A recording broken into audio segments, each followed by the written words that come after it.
Yo, food service power plant network. Man, it's good to be with you. It is Wednesday evening, 7 p.m. Mountain Time, which is where I am. And it's really great to join you tonight. I know that a ton of people signed up for this particular conversation with Chef Chris Follari of Sodexo. And, and getting to know him in the last couple weeks, what a cool guy. What a cool role he gets to play in our industry. And I think we're all going to learn something from him tonight, which is a part of why we all do this. I'm glad we're doing it together, of course, so that everybody knows that's why we do this live, so we all get to do it together. Chris is there. Chris, all right, brother. Let's see. Can you request? Let me try to bring you on. Maybe you can request. Let's see here. Well, let's see, Chris. You know what? It's funny. It only shows David's on. David's saying hi, but it only shows he's on, even though there's 6 people watching. Taz is on. Yo. Chris, see if you can request to come on. And this worked the other day because we tested it on Monday. It was glorious. Let's see if I can bring Chris. Search. I'm inviting you, although Chris is already on. Chef DeJean is on, saying hello, Chris. Awesome, Chef DeJean. I miss you, buddy. Chris is here. Do you remember how we did it the other night, Chris, where you requested to come on? Or did I bring you on? I am not able to bring you on right now, and I don't know why. But we did it the other night. I know this is going to work. It's going to be wonderful. Okay, let's see here. Chris is there. I wonder if I can click on him. Nope, that's not working. Huh. All right, this is going to be great. It's going to work. Eric McPherson's on. Yo, brother. Okay, Eric's in. Hit request to join. Chris, do you see that request to join button anywhere? It's weird because it says, you're on your laptop. Can you go on your phone, Chris? Is that possible? I don't know that you can do live from laptop.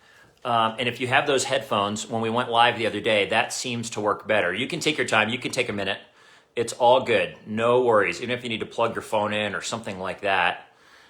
Green button at bottom, shaped like a person, Taz says. Jason, I need a tech team. Yeah, no kidding. No one ever accused me of being technologically advanced. Chris is going to phone. No worries, Chris. We're good. These are people that have gotten used to me rambling, and it's awesome. It's great. First, so glad everyone's on. Chris and I. Warren's on. Warren. Hey, buddy. Chris and I are going to start. We're going to start with a little detour because that's just the kind of day it felt like, the kind of week it felt like. And so we're going to start with a little, with just some honesty of the moment, of the day, of the week. And I hope everyone's doing well. I hope there was a tool today or something you used. I hope you get to give yourself a standing ovation if that's what you needed. Here we go. You ready? I think this is working, people. I think this is working, friends. All right, let's see if this works. Yeah. I gotta prop the phone up a little bit here. So, all right. You know what? We are the least professional interviewing group ever, Chef. So you're good, in good company. It's great to see your face. How are you? Good. How you doing?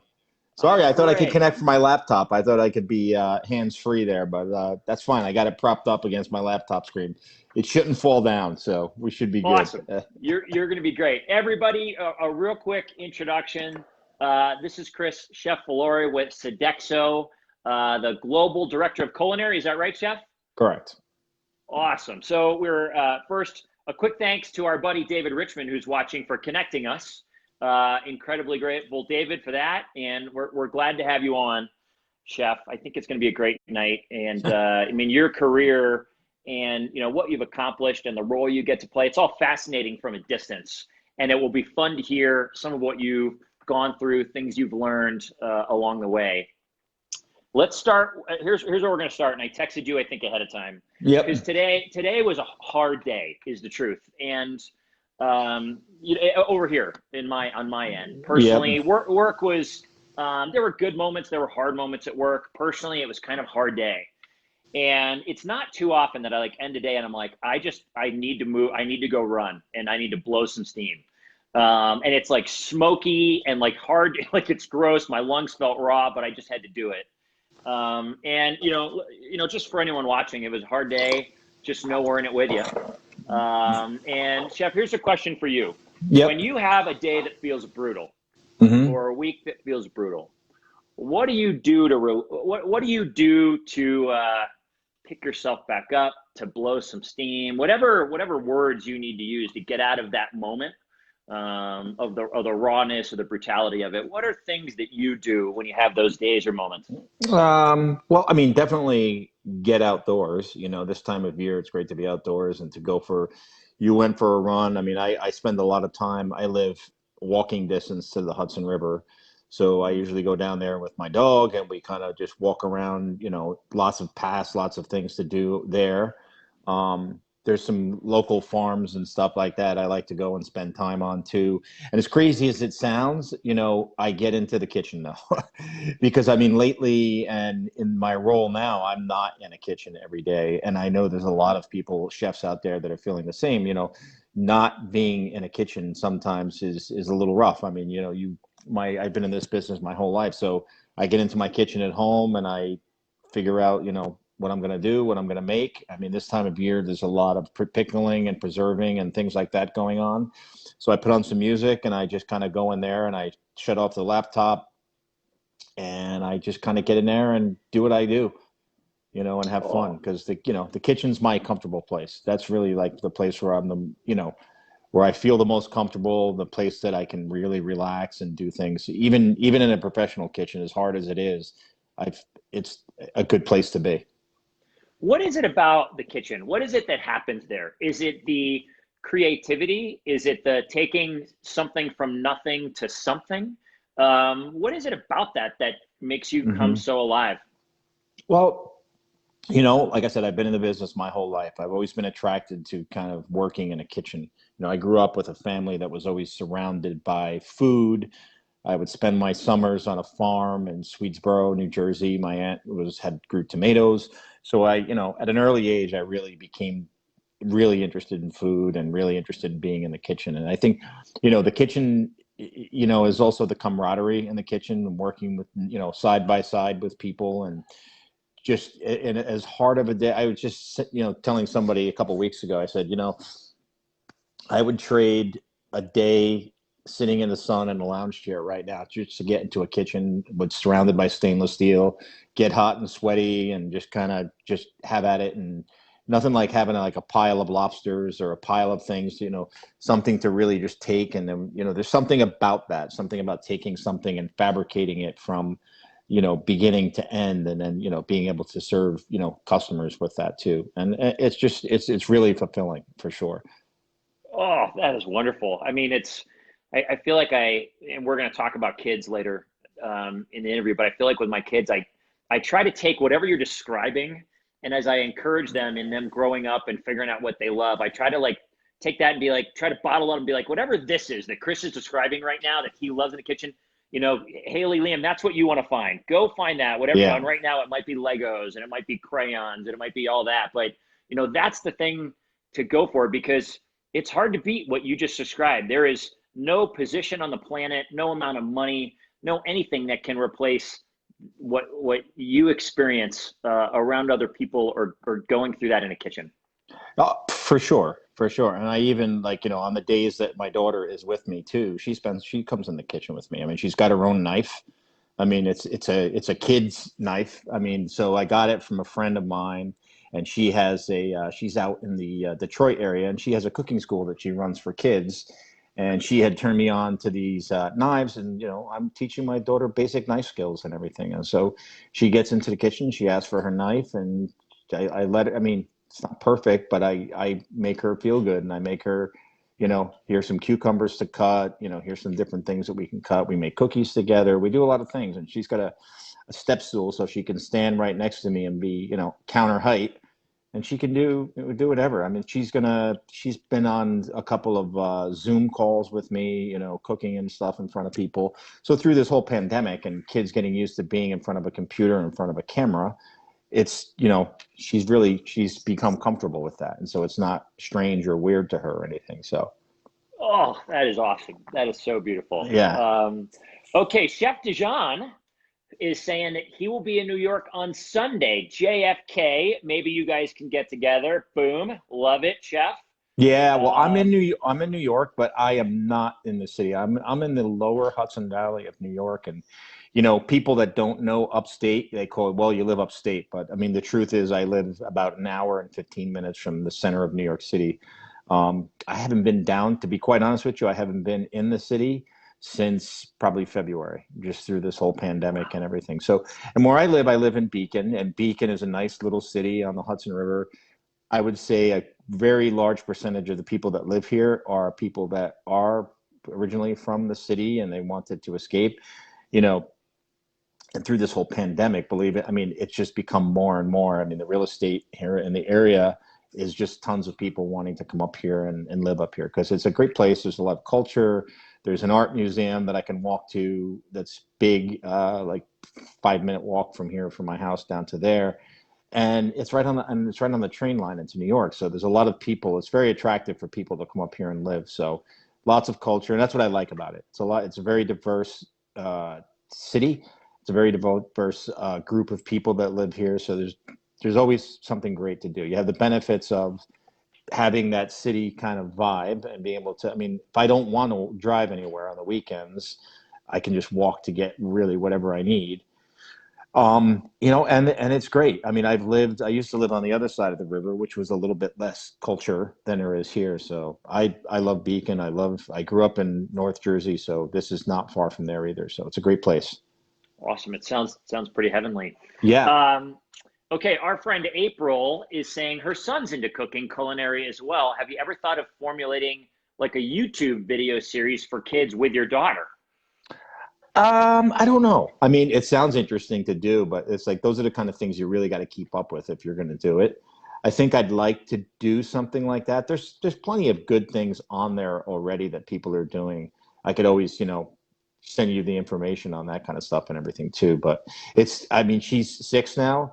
So maybe when she's a little bit older, I'll do that because as fun it is to be in the kitchen with her too, you get sidetracked really quickly and walks away to go do something else. But right now, yeah, another 2 years, I think she'll be really good in the kitchen. My daughter and I, we watched like the kids baking championship, I don't know, a couple years ago. So we got into baking. So she was doing like eclairs, pâte jeu, and creme de chantilly and chocolate ganache, all that kind of stuff. It was one of I would say a highlight of our time together because it's just the two of you. You're figuring out something new, creating something, bouncing ideas, getting a little dirty with flour or whatever you got. Yeah. It's a pretty fun parent-child experience to do together. For sure. I mean, and like I said, that's how I grew up. I grew up in a family, Italian, Sicilian family, that, food was, and the kitchen was always the center of the house and what we did and everything. I mean, my father is a great cook. My mother's a great cook and baker.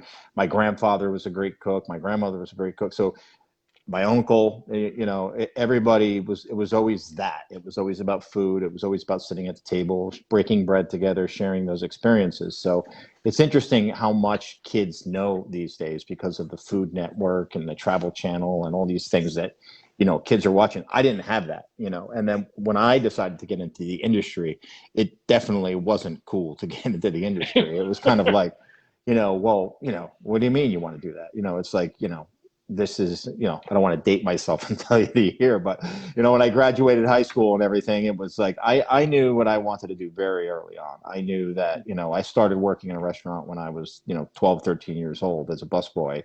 and I was always gravitated towards being in the kitchen. So I chose in high school to go to a VOTEC program in high school, and then I went on to college, and I did a lot of continuing education and stuff like that. And I've always been interested in food. So it's, back then it was my parents' cookbooks. There was no Google, there was none of that. It was the Time Life series of cookbooks of all the countries of the world that I would just sit and read. And it was a hardcover book that that I would read, and it would tell you the stories of all these countries.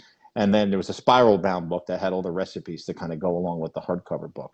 So that was kind of like my Google when I was a kid. Sure. Reading those books and then experimenting with things in the kitchen with my family, because like I said, and they never discouraged me from doing it either. They were always very encouraging with it. So even at the time when it was like, well, why don't you go to college? Why don't you be, what they never really said that. I think at the time they were probably like, well, maybe you want to do something else, but I've never really wanted to do anything else, and I've always loved what I did. So it's like, and it's really, really fascinating how much the industry has changed and how much chefs are now, at the forefront of things too.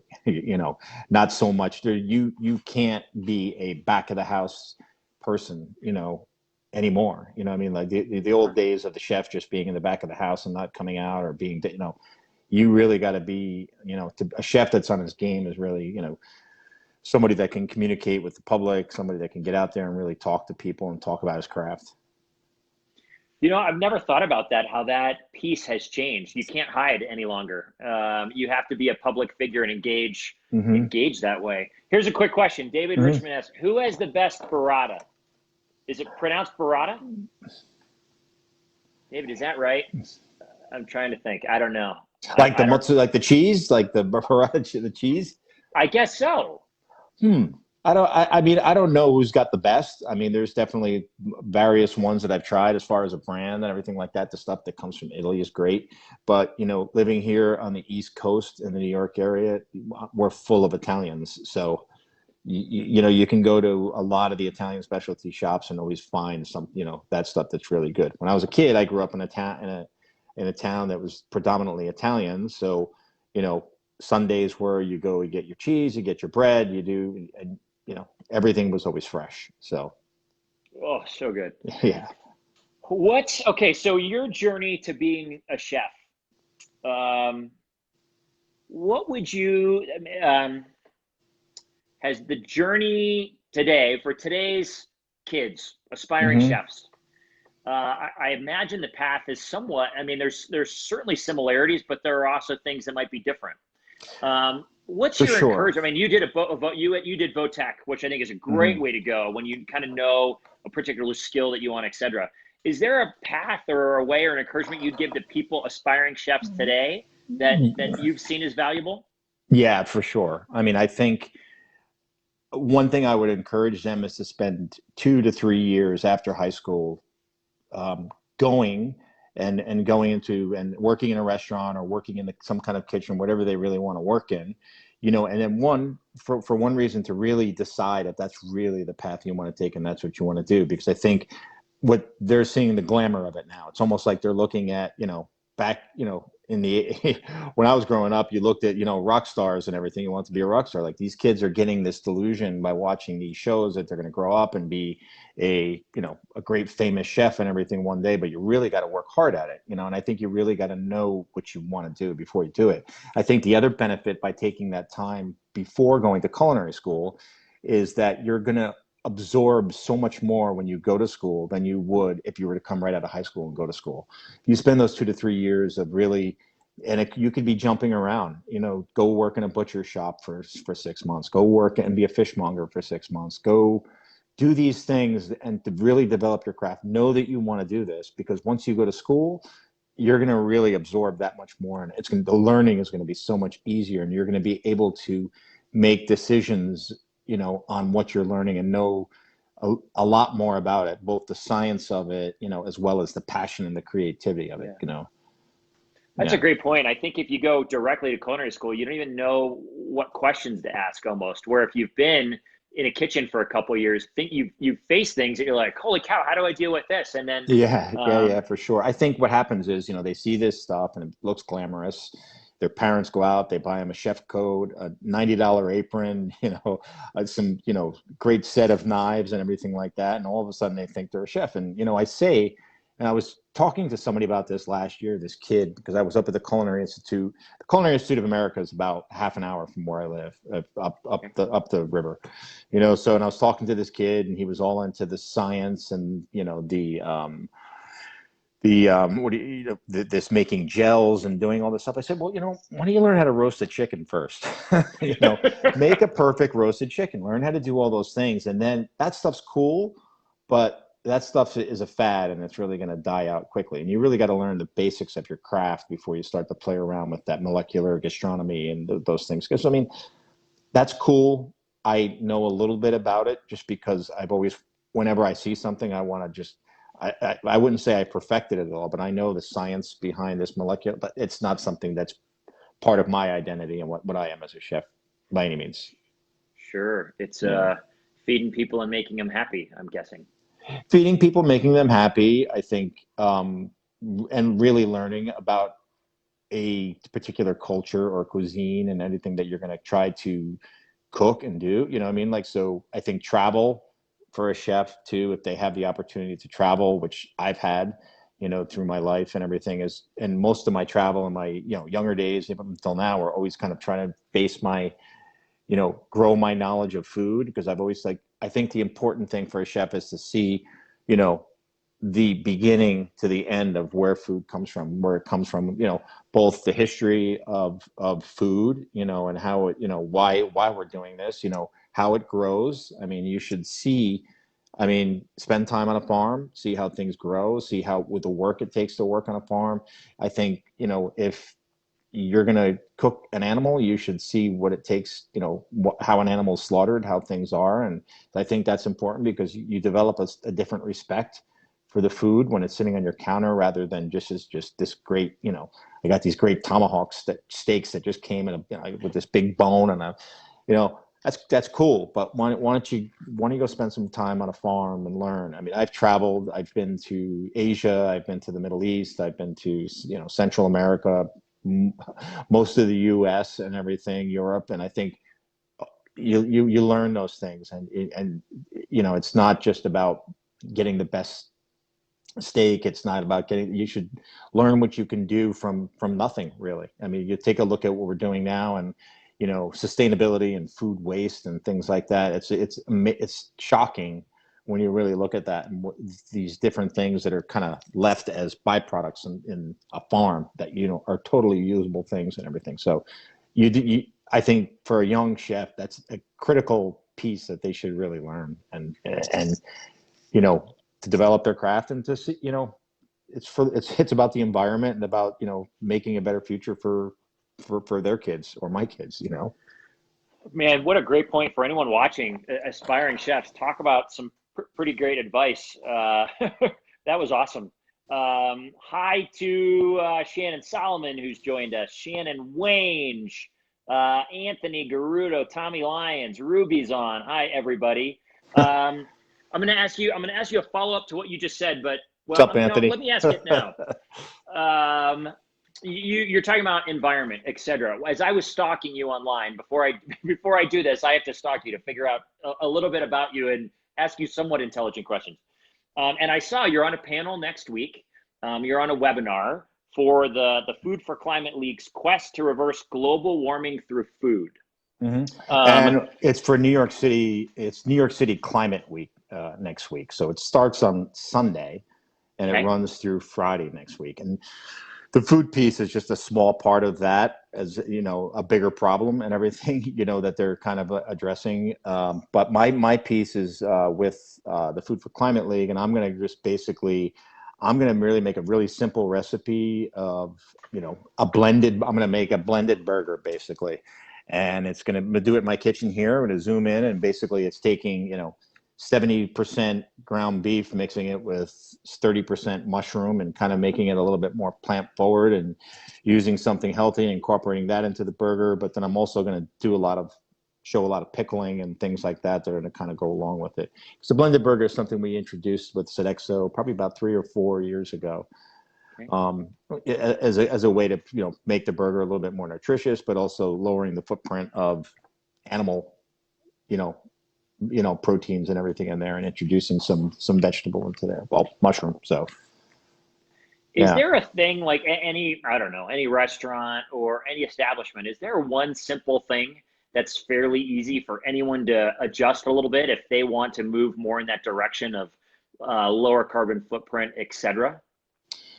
There's definitely a lot of things and everything. I think it's people really, identifying with, like I said, with those things that we'll call them, like, those unwanted vegetables, that misshapen fruit, those things that are perfectly edible that people, don't want to pick because they think that this squash has got to be perfect if it's misshapen, or an apple with blemishes and things like that. There's so much use for all of this stuff, and it's sometimes in the past it always got kind of tossed to the side, but there's such a big movement now to kind of really utilize everything that's on a plant. If you look at, like, I'll take cauliflower or Brussels sprouts, for example, like 60% of a cauliflower, gets chopped up and left in the field. They pick the heads off and they use all that. But even when you get that into the kitchen, you're taking those ribs and everything that comes with the cauliflower and you're picking it off. You're taking the florets, and everything there is perfectly edible. Like, I just picked some Brussels sprout leaves today, which I'm going to take and I'm going to stuff. They're almost like, they're almost like broccoli rabe or something too. You could take them. They're beautiful. They make great vessel for stuffing things. You can chop them up, use them in soup and pasta. But I've never gone into a grocery store and seen Brussels sprout leaves in a grocery store, or cauliflower leaves. So How about that? It's not yeah. something I've even thought about. Tommy Lyons is saying unusual but usable fruits and veggies. I don't know if that's a company, Tom, but cool. And then David Richmond says, sounds like a company called Imperfect Foods. There's a lot, yeah.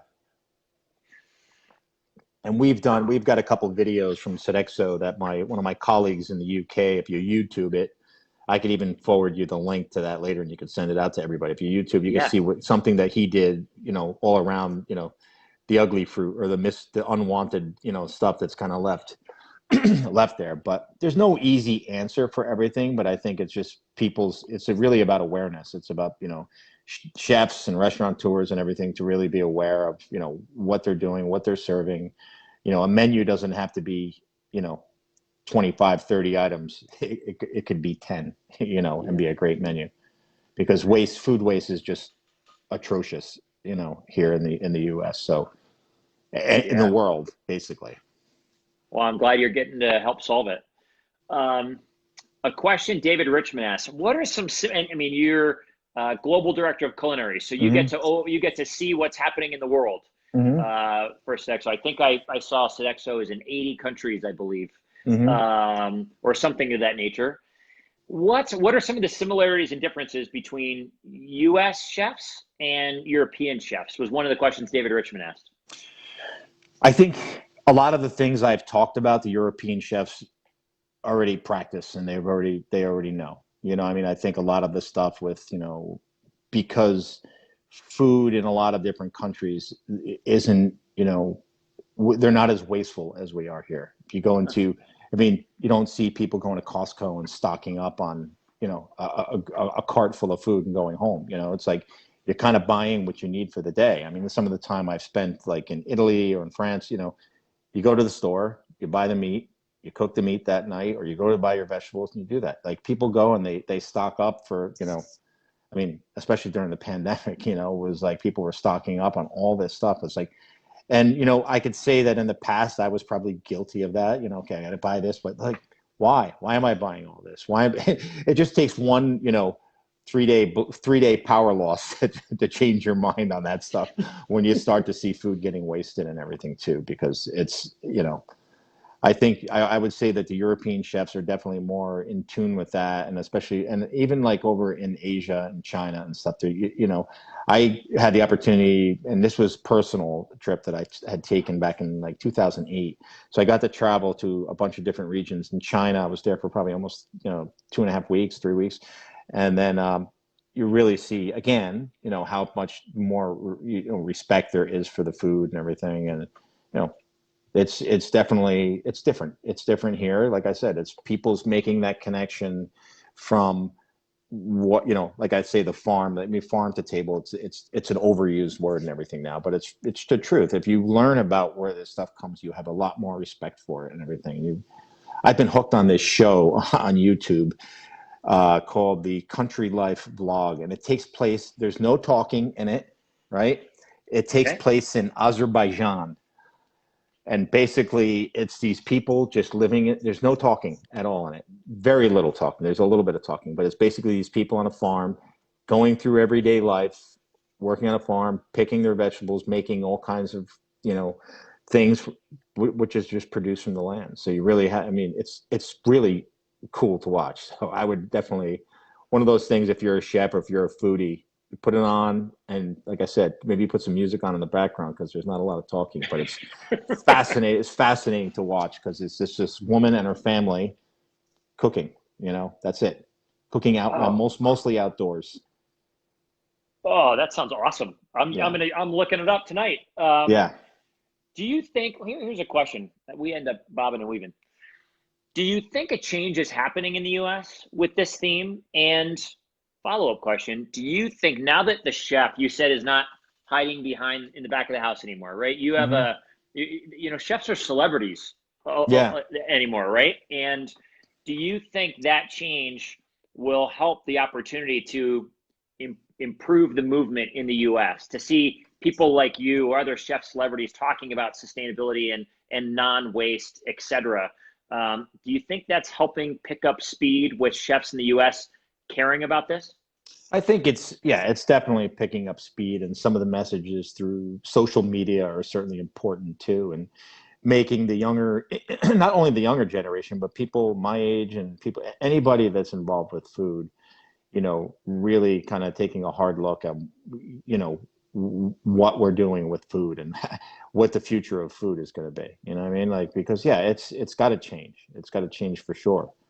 Otherwise, there's, like, it's not a joke when people make these, or it's not, misinformation to tell people that, you're not going to have food in the next, 30 years from now or something, because it's truly a epidemic, that needs to be, solved, and I think just through education, I think it needs to be taught more in school. I think it should be taught to everybody, you know, be it, and it should be not only people going to culinary school, but even kids, my daughter's age and people like that, not, teach them about the environment, teach them about food and how important it is, and especially with all the people that are the farmers and people like that are working so hard to do this stuff. Yeah, geez, I Yeah. love it. Chef, tell us about your role. What you do now? You said you used to be in the kitchen more. You have a different role, and maybe you can get us there. How long have you been with Sodexo?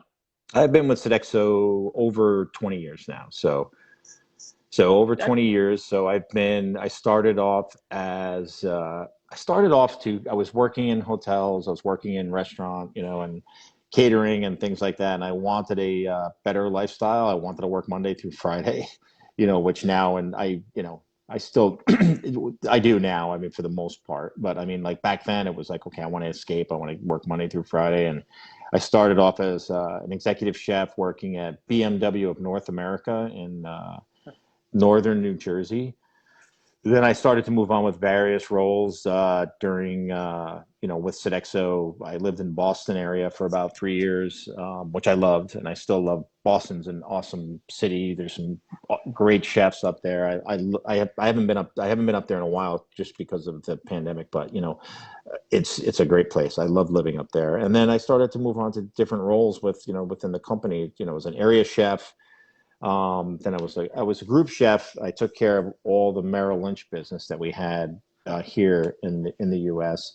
And then I started to move on into different roles, taking on some different responsibility with globally. I started working through my position here, my earlier position as a regional chef, started working a lot with Virgin Atlantic Airlines and doing their first class lounges. So they have we operate all their first class lounges globally. So, we have South Africa, we have, there's 5 lounges here in the US, there's a couple over in England, and then Asia and stuff like that too. So I started taking on these different roles and became more interested in doing a lot more. So, and that's kind of how I rolled into the role that I'm in now with Sodexo. So, I report my direct report is that I work for is he's over in the UK, and we kind of manage, our business and what we do, through, a lot through this, just like we're doing now. Most of it is, a lot of time in front of a laptop, sometime in a development kitchen, when that opens up again. Our headquarters is in Gaithersburg, Maryland, but for now, as everything is, which isn't a far drive for me. So I would go down there usually prior to this, like once a month or something. But right now, everything is kind of being worked through here. And part of the responsibility is kind of like growing those synergies between what's done in North America and trying to bring those things, best practices and things like that are, and with the world, what's going on in other countries and everything too, and vice versa, what's happening and what are they doing that's great, and bringing that global chef community together, because we have so much business all over the world, and the business is so diverse. I mean, we do everything from high-end restaurants. We have a restaurant in New York City. We have a couple restaurants in Paris, one in the Eiffel Tower that is operated by Sodexo. We operate the riverboats over in Paris and in London. We have colleges and universities, corporate services, K through 12, so kids, we have a reach into working with kids. There's so many different things we do. We actually have a couple of businesses where we actually operate as a teacher in a vo-tech school. So we have a teacher out in Washington State who is a Sodexo employee, and she teaches kids about food every day. So she's in there, and Sodexo is hired to run the program there. So, yeah. Oh my gosh, I had no idea. We're individual everywhere. restaurants you were running, all that kind of stuff. Yeah, we have a restaurant in New York City called Inside Park at St. Bart's. It's been open for about 13 years this year since we opened it. And then the restaurants that are over in Paris and everything, and then we do offshore. We do remote sites. So a lot of our business in Australia is all in remote sites. So mining camps, oil rigs, and things like that, which we have all over the place too. So. Wow. Okay. Here's my question. That's a long time to be with one company. Mm-hmm. Sodexo, I think last year when I was just Googling, stalking you again, had approximately 428,000 employees. Correct. I would think it's easy to get lost when your team is 427,900 others. Yeah, but it doesn't sound. Go ahead. There's a lot of different services in that too. In addition to the great food we do, our company's, our mission is, improving the quality of everyday life for people, right? So food, it started off as a food company in France, and it's grown into, we do multi-services. For instance, there's certain businesses that we run, buildings that we're in, that we operate everything from the mailroom to janitorial through the food and everything else, security and everything in that building. So, and we have a couple different contracts globally that we manage all of that. So it's pretty interesting because you really that's the whole facilities side of things. I'm definitely strictly just culinary and food, but I do know a bit about all the other services that we do. So. To stay with the company for 20 years and to keep growing and them giving you opportunities to challenge you and you taking opportunities in new roles, mm-hmm. It says something about a company like that, in my opinion. What is it about? Give us a behind the scenes peek into what has made Sodexo be such a great place to work for you. What is it about the spirit or what is it about them? Well, it's a great company for sure to work for. I think they care about the world. They care about, they definitely have to care about their people. It's the group of people that I've come along with over the years. There's people that are in different roles now, senior vice presidents, and things like that were district managers or managers when I was a chef, working in the business. So there's a lot of people that stayed with it a long time. It's really about the people, and that, because it's almost like it becomes like a family, right? So you work together, you kind of know each other for so long, and and it's that all those learning opportunities, all those things that came along over the years to be able to learn more, not only about food, but about business, about people, and how to, it's different, right? Because especially when you're working globally, you learn a lot about different cultures and different people. And that's something that really has always driven me. So that's a big reason why I've stayed around so long. It's just a good company. I like the people that I'm surrounded with, and just the constant learning, be it, especially now, all the things that we've learned through the pandemic, like being comfortable talking in front of 5 years ago, I would have said, talking to my phone or a Zoom call, that's crazy, so, but that's the way we have to do now. And I think a lot of people, and it's interesting because I've seen a lot of our chefs adapt to that too, and see people that have come out of their shell and really thrive on making these, virtual videos and all these things. And we've kind of kept up with each other through all of this, through all these calls, because it's great. There's nothing like making that face-to-face connection. I mean, you could have conference calls, you could do all this stuff, but I've always encouraged lately is to, open your video when you can, get yourself prepared, just, put a shirt on. If you want to wear shorts from the bottom down, that's fine. But like, show your face. Like I always tell people, show your face, and like, Yep. But yeah, it's the people and the culture of the company, so. It almost always seems to come down to the people, for sure. What you are co-parenting. Your daughter Correct. is 6. Mm-hmm. There's, I'm sure, a lot of people in our community who are trying to do whatever they do in food service well, and they are either single parents as well, or they are co-parenting, and they're trying to be the the homeschooler in chief, or they're whatever that is. Talk about, if you don't mind, that experience, trying to juggle your professional life and food service and caring for your daughter, and that whole thing. Well, aside from, I mean, I'm lucky in a way, right, that I'm in the role that I'm in, because I can balance my schedule if I have to take her to school, unless I have important calls or meetings and things like that I have to be in. I can go pick her up and take her to school, or right now it's taking her to school.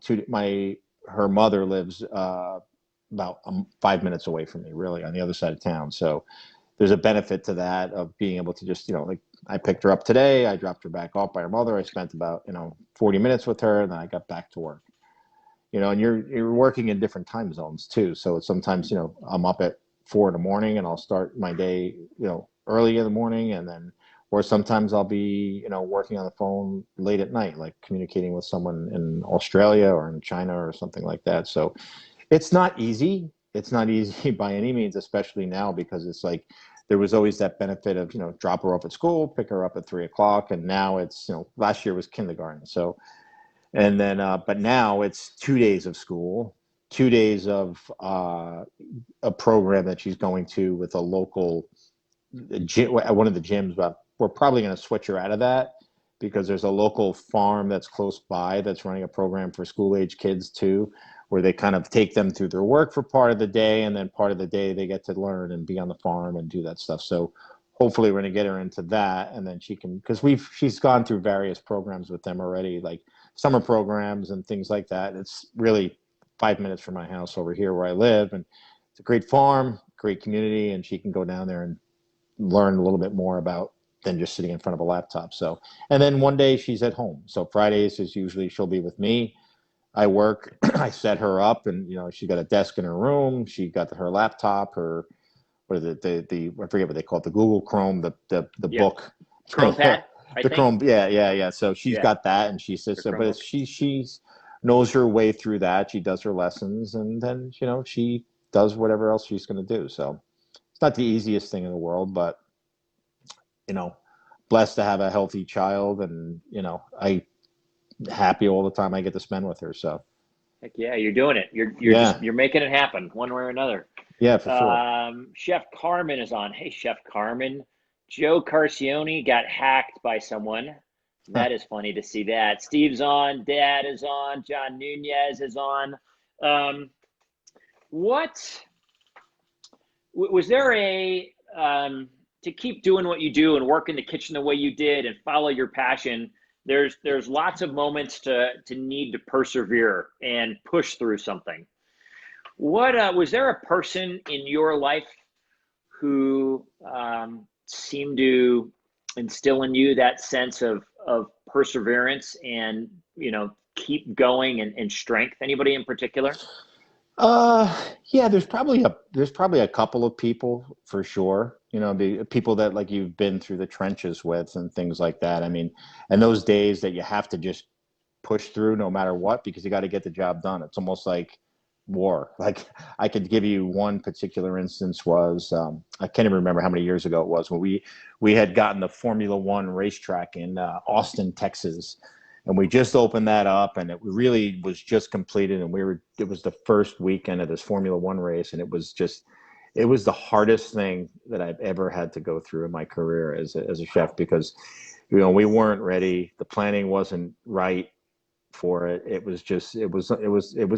could have been a disaster. It almost was, but it was like, we got through it, but it was really, really hard work. It was almost like 20 hours a day, every day. And I never hurt so much, my body ached and it was one of those things you got to go through and you got to get through. And it was surrounded by all those people that really push you and push each other to do that. So yeah, there's various people. There's a lot of people that give you that kind of, inspiration, other people that are kind of maybe outside that when you're in these situations, you kind of think of and saying like, okay, it could even be somebody that's not even associated with the food business, but somebody you look at as a mentor or as a friend or somebody that gives you that inspiration to kind of say like, okay, I'm going to get through this because what would this guy do?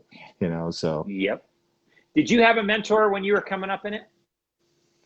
I had a bunch probably. I wouldn't say one in particular, but there was a lot of people that for sure. Nobody that was a formal mentor, but definitely people that I looked up to that I was, always striving to take that next position and maybe, people that were in that position before me taking that. So it was always like, and people that always had that good, there's a couple of people that always had that, good advice. Like, when you're young, you're full of, piss and vinegar and you want to just like take on the world. And they're just like, you know what, just settle down and just like, let things happen. Don't get worked up about things. And I mean, it's one of the things I've learned about, especially being in a kitchen too. You're really kind of as a leader too, you're setting the tone for everybody else. So you really got to keep your cool and, it's not going to solve anything by being a hothead or getting, upset. All it's going to do is, derail the train. So it's really just kind of, you're trying to take those moments and you kind of try to focus on, what can I do better? That's it. You can make mistakes. And then what are you going to do better the next time? It sounds like, that's a question that it shows a level of humility, I think. And I don't know that everyone can do it. What can I do better? There are a lot of people that don't even ask that question, maybe certainly out loud. But as you've been a chef and you've been leading teams and kitchens, et cetera, to what degree do you rely on to connect with them and lead them? I mean, you're maintaining the level head as best you can, but to what degree do you rely on humility or vulnerability in the midst of it, as opposed to, oh yeah, we absolutely got this, just some almost like an inflated sense of ego? Well, I think there's probably a lot of chefs that suffer from that, what you just said. I think, to be a good chef, it's really just knowing your strengths and everything too, is, as a part of the team. You look at like a coach like Bill Belichick. Bill Belichick isn't going to go out and play quarterback. He's not going to go out and kick the ball. There's a lot of people that do that really well. And it's really just, sometimes chefs when they're young or people that they always think that they can do something better than everybody else. But I think the important thing is to really surround yourself with people that can do things better than you can do them, to get somebody that's in it. Maybe I have those expertise and then you can learn from them too. And it could be anybody. It could be, I got a recipe for making, Colombian empanadas, from one of the chefs. I've learned how to make Peruvian food from a dishwasher, you got to really kind of just know that, about yourself and be able to step back and say, you know what, I'm not the expert in this. I'm going to ask somebody about this. If I want to learn about, I reach out to people. Hey, teach me the best way to make this paella. And I'll text somebody over in Spain and ask this, one of the chefs there, and say like, hey, because there's a couple people that I have some connections with that we kind of go back and forth through email or through social media. And I could say, here, I got these questions for you on, cuisine in the Nordics, Nordics or in, different places like that. Nordics, I'm meaning like, Norway and all that area there. Last year I was in Rotterdam for a week, and there was so many things that they were, local things that I have never seen before, and different kinds of berries, different kinds of things. And I was like, I got to learn about this stuff. So it was like, take a pad. Okay, I'm going to look this up. I'm going to look that up, so yeah, you got to kind of drop that. I think you can learn from anybody, really. Gosh, the leaders I most want to follow seem to have that quality about them. They're not afraid to learn.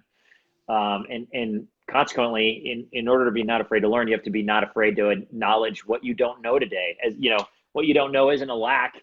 It's simply where it is. And yeah, it's recognizing those people for their contributions and what they could do too. I think it's important to recognize the teams. Like I said, it could be the dishwasher, bringing them into the team and everything, not just taking something and say, well, I did this. I'm always the kind of person that's going to say like, well, David did this or Jose did this. I did, I'm the one that's going out, maybe speaking about it in front of some clients, or maybe it's a presentation, but there's a whole team in the back that really put this all together. It wasn't me, Well, I got to think a lot of people appreciate that approach. Probably helps you connect to them, or them to feel a little bit safer around you, I would assume. Yeah. How do you, here's the last big question, I think. How would you define success? Is there a way you look at it? Some people look at it, success as simply finances or money, or everyone's got their own definitions. Define success for you. What did you want? What are you striving for? For me personally, I mean, success is always, knowing that I don't know everything and striving to learn more about something. Like my biggest thing that I'm learning, right now, plant-based and plant-forward eating and menuing and it's very, it's a big focus of our company and everything too. So one of the things is I'm enrolled with, to get my certificate in plant-based nutrition from Cornell. Not that I'm going to be a dietitian. It's just a certificate course for people like me, people that want to know more about this kind of stuff. And I think success is never final, right? I think a success has got to be like, once you do something, you think you're just successful. It's time to move on to the next thing and say, how can I do that better? I think anybody who's spent time in the kitchen does it. Like, how can I do that better? Like I just jarred some green tomatoes because it's the end of summer and I had all these, tiny tomatoes that I had to do stuff with it. So I looked back on my heritage of Sicilian Italian, and I looked at it and I got done and I said, okay, what can I do better the next time? It's like, you got to keep, and I think to evolve as a chef or as a person too is always, because then it's just like, it's never final, right? You got to keep pushing and keep learning more. Be it about cooking, be it about whatever you're passionate about, is always just that next step in learning more. So that, to me, that's just success. The door is never closed. It's never like success, I'm done, go. So even like when we do, back when I was in the kitchen doing events, doing things like that, it's always like, well, what can we do better the next time? Whoop, here goes the phone. I told you that would happen. I told you that would happen. That is awesome. That might be one of the funnest parts that's happened in any conversation yet. I love it. Well, I think the point there, and I think you're right, to wake up every day with some level of fire in you, some level of excitement, something that gets your juices going, there has to be something to pursue. Mm-hmm. And if you define success by something that you can grab tomorrow and there's nothing left to pursue, I just think you'd end up bored in a heartbeat. And I love that desire to always be learning or always be growing. I think that's how you keep the fire going in you for forever. I mean, as long as you're going. Yeah, for sure. Yeah, that's awesome. Okay, real quick. There's a lot of people out of work right now. Hmm. What's a word of encouragement or something of hope you'd offer to someone out there grinding it out, trying to figure out how to get back in right now? I think, well, it's hard to, that's a hard one to answer, right? Because that's out of work means a lot of things. Not only are you not, you're separated from your work life, but there's also the financial implications and everything of that too. But I think a word is impermanence, right? I Yeah. would pick that word to say, like, nothing is permanent. Things are gonna, this is gonna change, and I think it's gonna open up new opportunities for people too. I think it's been amazing to see how much the businesses people have adapted and changed, the business. Looking at these chefs, Daniel Boulou, who's, if you look at his website now, he's one of, this iconic French chef, but like he's all about takeout now. you know Huh. if you open up his website, you're going directly to this page about takeout. Like, and it's hard to say, that's a hard one to answer because I'm still working, but I know, but I still have I have that little bit of separation anxiety of, like, being being alone most of the time and sitting in front of a laptop as opposed to being around people. So that's the hardest part. But I'd say use that impermanence would be the word I would say to you, for that, just to say, like, Right. because This isn't everything the is always end. going to change. Yeah, this isn't. Everything is always changing. Life is always changing.